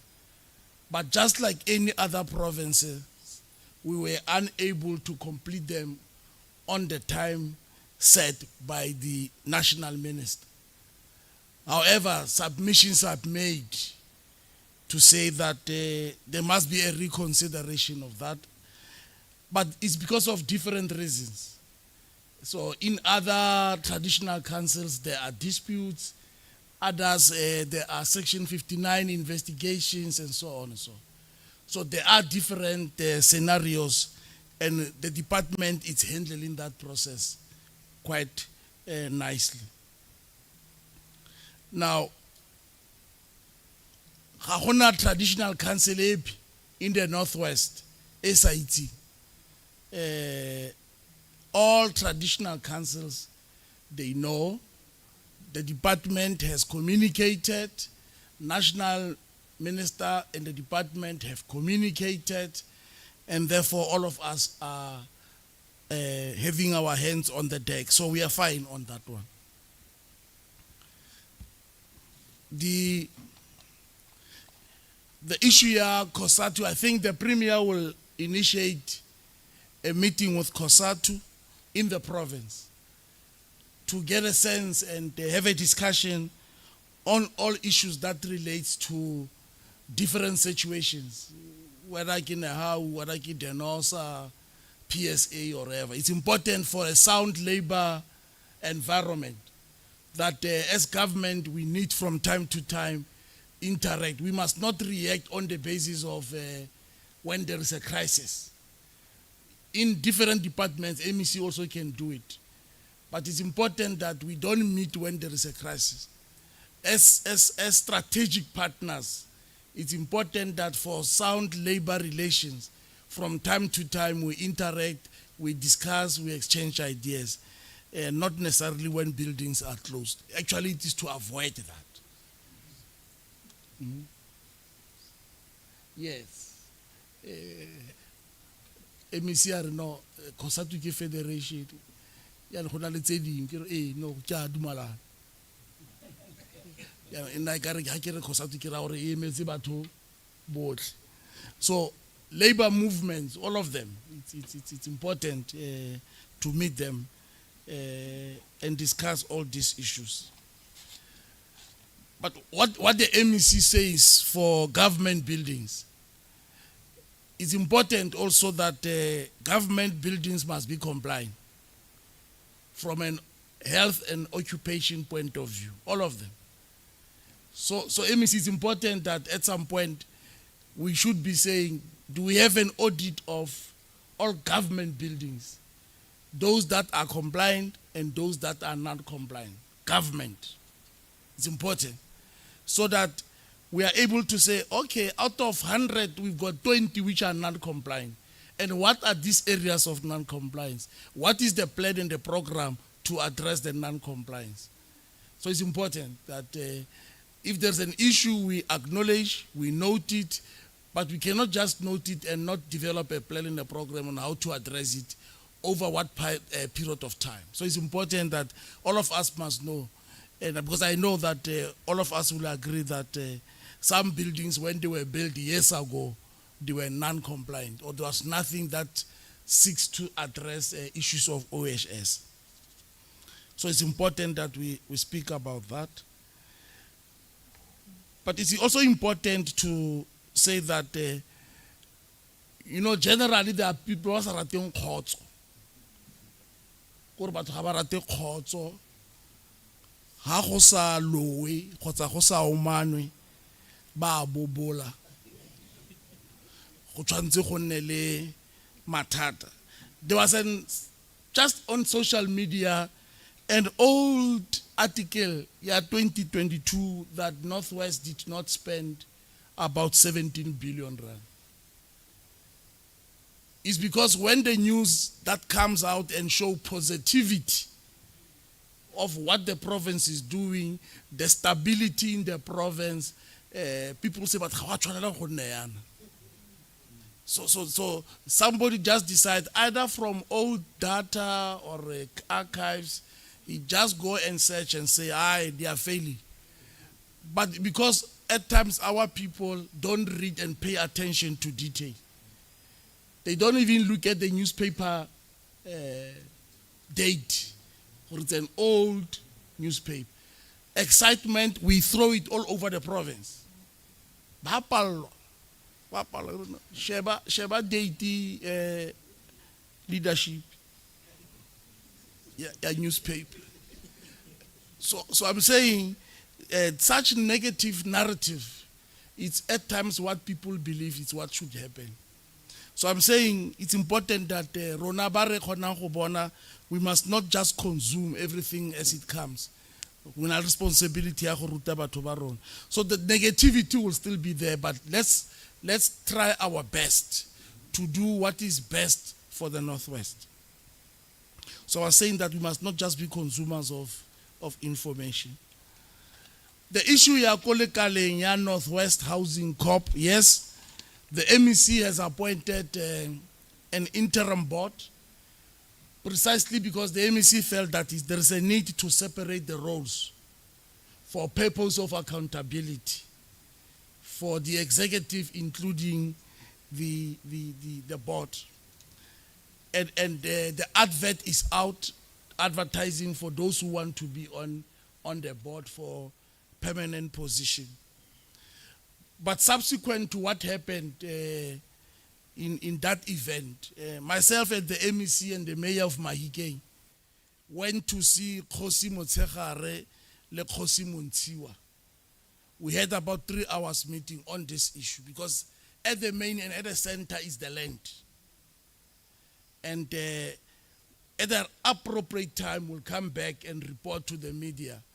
But we have since agreed that the process of strategic engagement with stakeholders around the issue of university accommodation and so on will be led by the MEC. That process will now be led by the MEC to give it a political guidance and direction, and therefore we will then engage with all stakeholders, including people who are having businesses of accommodating students and so on. So the MEC later will then refocus. What we went therefore to meet the Kgosi was to understand what is the issue, because from where we are sitting, the report we received from the 6th administration was that all is well. So we were moving from that understanding until on that day, and we realized that there might be some missing information, but we have now received the details as it relates to Mokgosi, and we are addressing to all the shortcomings of what happened. Lastly, Ntate Stwabung, is on the issue of the state-owned entities. I think at some point we reported that we appointed a panel of experts, and the report is at its final stage on how are we turning them around. And we have agreed on about 4 to 5 principles on repositioning some of our state-owned entities. Because the decision that we must take as executive of this province is there a need to rationalize our state-owned entities? And it's the question that is asked by Tabish.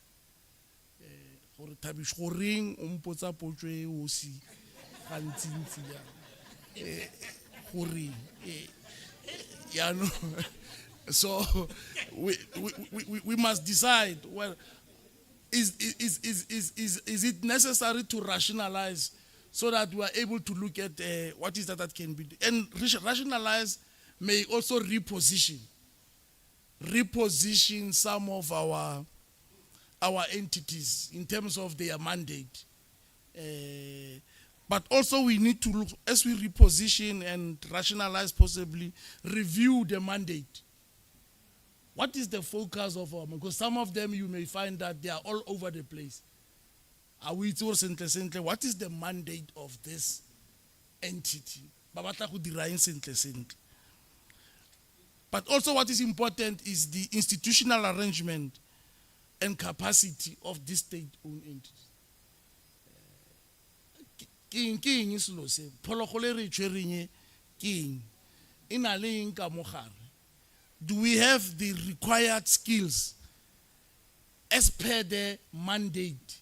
Koro to tlo na le entity e tirwa teng ke go draw the invest, mara ga gona la le economist, ga gona kore go na le mandate, mara batho ba ka mogare ba kgakala le mandate go tentshwantse ba o dire.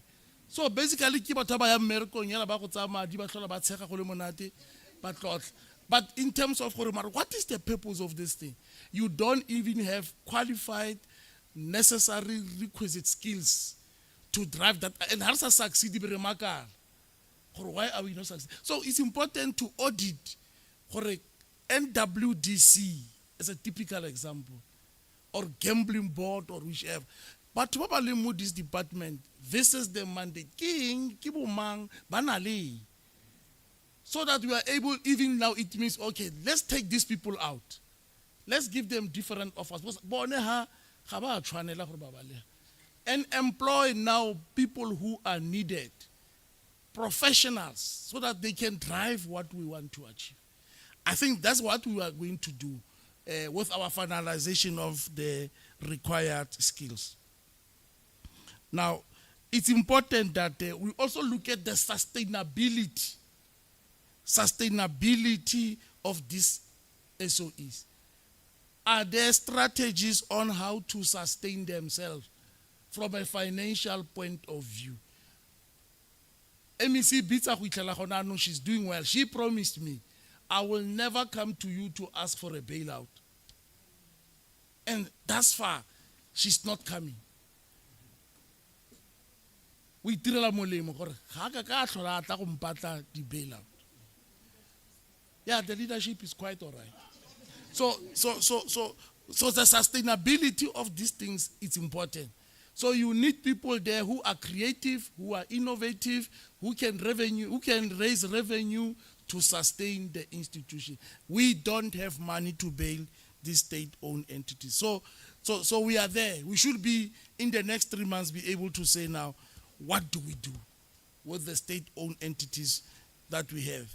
The MEC for Finance, MEC for Economic Development, and the entire EXCO will guide the Premier in terms of that. The last issue is around what MEC Mukua was speaking about, the road agency.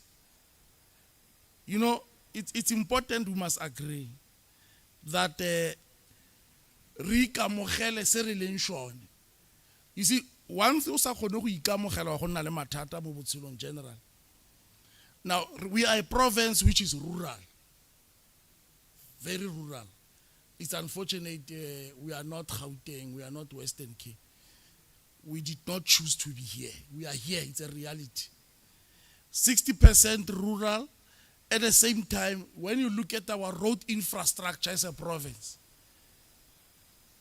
more than 65% of our roads are gravel roads.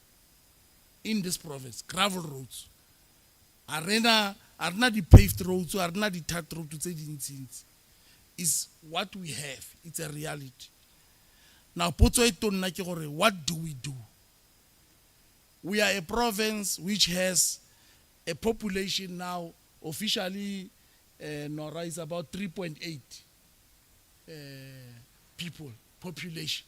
Mara I contest or 4.2. Argument fly. So officially we are saying we are at 3.8, and with the allocation of resources, we are giving that allocation on the basis of the size of the pool against whoever who has 15 million, who has 12 million. We've got 3.8. We are in a province where there are no serious economic activities. We only have the mines, and not even in the entire province. So it's a province that has a lot of challenges of unemployment. It's a province that is having serious challenges in relation to housing, water, and other related issues. So the little budget of 54 now, I suppose, MEC Museno, 54, 55 billion that we have. We must share that money with all these national or provincial competing needs of our people. Housing, schools, clinics, roads, social guns, everything. We must share that money. And we ask ourselves, what is the highest priority? Now, if you invest in road infrastructure, you unlock a lot of economic opportunities. And that is why we then said, if we give public works and roads a budget of 1.2 billion, 1.2 billion as a grant, probably, and then you have another 650 million. So close to about 2 billion to do road infrastructure in a province like this. You then ask yourself, how much does it cost to do a 1 kilometer of a paved road? Just at average level, how much does it cost to have a 1 kilometer of a road in a province where 60% of the roads are gravel. So if we are going to move with that speed and pace, I can guarantee you, all of us who are sitting in this hall, we are going to die. Our children are going to die. Maybe the third or the fourth generation by then will then be able to have covered the 60%. It will never happen to be able to have paved roads in this province if we are going to have 2 billion rand every year to deal with road infrastructure. And what is not going to help us, we are talking about constructing roads from gravel to pave. But at the same time, you must maintain the existing infrastructure. You must do rehabilitation, you must do reseal, you must of the existing to protect it. Because you create a road today, 6 years down the line, you must start to maintain it. It's not only building. And what was the most serious challenge of this government was to drive the pace of doing new things and failing to maintain what we have. And as it collapsed, we now become surprised because we were keeping in pace of the demand of our people, that they want water, they want electricity, they want this, but we were not maintaining what we have. And it's going to be more costly if you don't maintain by the time you want to repair, because it will be late, the infrastructure would have collapsed. Now I'm saying, then one of the reasons is then that the state will not have the capacity to address the infrastructure backlog that we have, in particular of roads. But also the Department of Public Works does not have professional engineers. They don't, but only technicians. Now, for us to attract professional engineers, a professional engineer who comes here and earn 1.4 million will not agree. So you need to get into the market, get professional engineers who can do a proper job, monitor projects properly.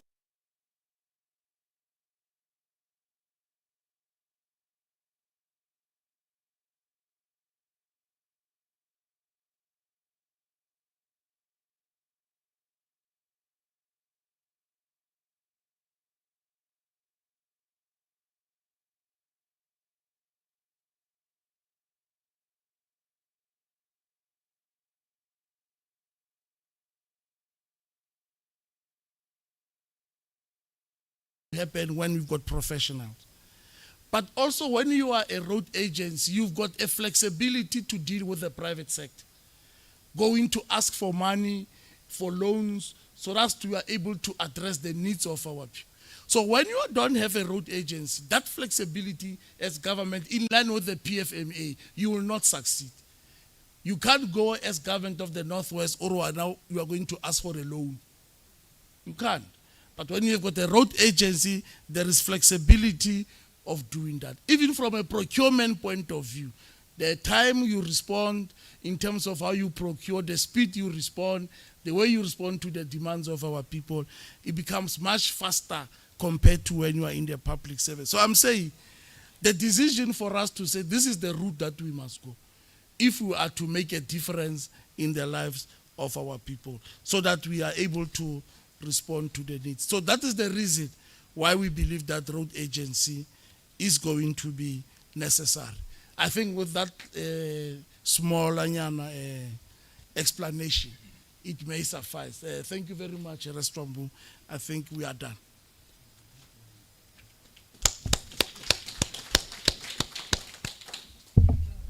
No, Premier, thank you very much and for that comprehensive response. And I also want to thank members of the executive for their attendance and the responses they've provided today. And I want to assure members of the media that engagements of this nature will continue on an ongoing basis. Tabisho ke tlo go kopa gore re bolelele gore this thing e utlwe go e gasa le re batla go e bona ka gore ra bona gore no sa dira live re batla go e bona ntate. And let me also thank those that have been following us through our online platforms. Thank you very much, colleagues, for your active engagement. We truly appreciate that a lot. KG?